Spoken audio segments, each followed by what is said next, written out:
Hi, lovely people. Ndewonu ndị ọma. Ndewonu ndị m hụrụ n'anya. Ọ dị mma.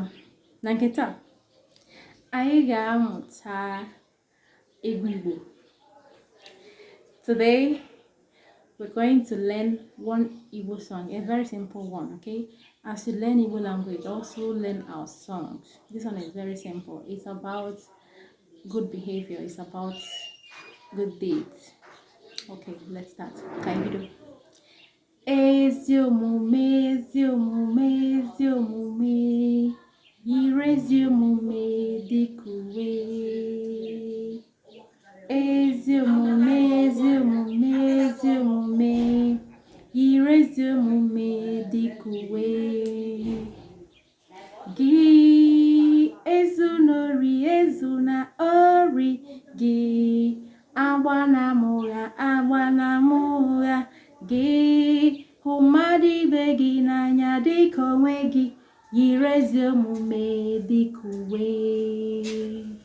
Ezi omume, ezi omume, ezi omume, yiri ezi omume dịka uwe. Gị ezunori, ezuna ori gị. Agbanamụgha gị hụ mmadụ ibe gị n'anya dịka onwe gị, yiri ezi omume dịka uwe. Ezi omume, ezi omume, ezi omume, yiri ezi omume dịka uwe.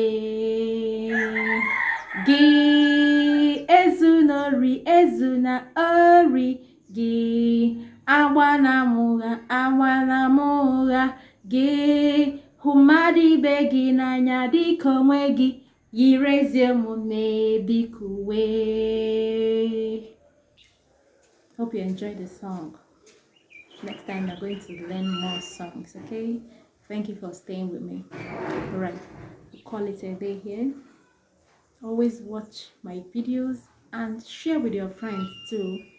Encourage them to subscribe to this channel. I promise it will keep getting better.